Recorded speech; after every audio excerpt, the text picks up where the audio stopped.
Hey everybody, it's Jason Blaha here, and it's time for part 5 of the Monday Q&A. So let's get this finished. Jason, you obviously said many times, especially on the novice program, more volume does not equal more gains. No, I never said more volume doesn't equal more gains. I said my novice program has too much damn volume already for a lot of people. However, a lot of people like the feeling of going to the gym or exercising every day. What do you recommend? Actually, the biggest criticism of my novice program is that the workload and the weekly workload and volume is too high for anyone who's been doing the program more than a few months. That is actually what the biggest criticism I get by internet experts on the program is that they say that anyone who's been doing this program for 6 months, that there's no way that they can keep doing it, that it will bury them, they'll need steroids or whatever in order to continue the program because the workload is too high, too much work per week. That's the argument made. So that being said, I disagree with that. I think some people, about a third of people genetically will bomb out by that point, but I think the majority can still push through and make great progress after that on it. In spite of the very high workload, it forces you to improve work capacity. However, I will say that if you think you need to be doing training between on it, you absolutely will falter. You can't, at least most people genetically cannot get away with the type of workloads I'm pushing you to for those 3 days a week if you're doing other serious work in between. It's not going to work. Your workloads are going to go too high. If you want to do something in between, go do some light cardio. Do some light technique work. Come in, and light technique means no more than 50% of what you're using on your main days. Or come in and do some list cardio. Things like that. That's what you need to do. But if you want to be lifting in between, I would ask you the question of what's more important to you, to go lift 4 or 5 days a week or to make faster gains?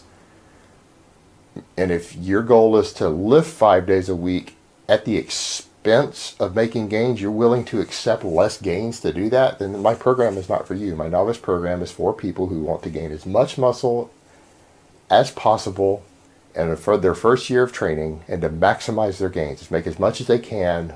It doesn't matter whether they enjoy it, whether it's fun. That's not the goal. I didn't write the program for it to be fun. I wrote the program to put as much muscle on you as possible, with no concern for how you feel about it and how fun it is and how bad your body hurts and how fatigued you get. That was not the point. It was a maximum hypertrophy program. And if you want something, if your goal is something else besides maximum hypertrophy, then it is not the right program for you. You need to find something else.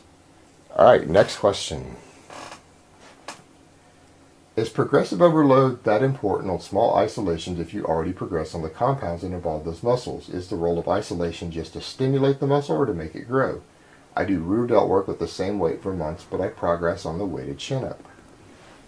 No, with these smaller isolation movements, you're using them purely to add metabolic fatigue to a muscle, and metabolic fatigue makes a muscle grow. But the thing is, you are getting progression.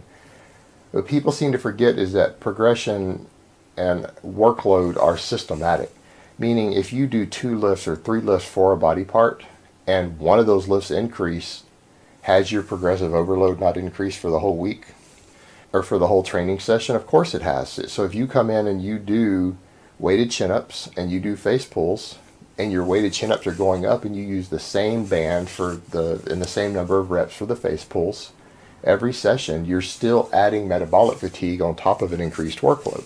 You're still getting all the benefits. Now, might you do better if you're able to progress over time on the isolation, the smaller work? Yes, absolutely, but you have to remember that the big movements are your primary builders and the others are secondary metabolic fatigue work. So it's not critical that they progress, and of course they're going to progress slowly because they're smaller lifts done with higher reps using lighter weights. So progress is going to be dramatically slower.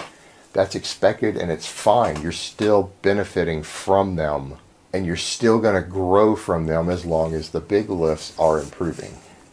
And you're getting overall progression. It's not about progression on one lift, it's how much overall progression are you getting. So hopefully that makes sense. All right, last question of the week. Jason, is there really any benefit to the no-fat challenge?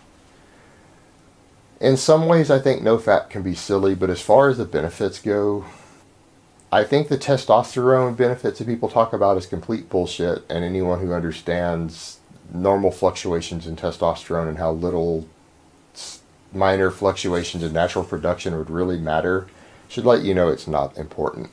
However, when it comes to the issue of potential porn addiction, which I think is the real issue here, and I'm not anti-porn, a lot of people view porn regularly without a porn addiction and no negative problems whatsoever. However, not everyone is that lucky. A lot of young men do develop porn addictions, which ultimately lead to, because of the pattern and the way they watch porn, they can run into a problem of having an inability to climax with a woman, or if they're with only one woman, oftentimes an inability to maintain an erection more than 5 to 6 minutes, sometimes with a woman. These are signs of porn addiction, and there's psychological reasons for what causes that specifically that I can't really cover in all of this.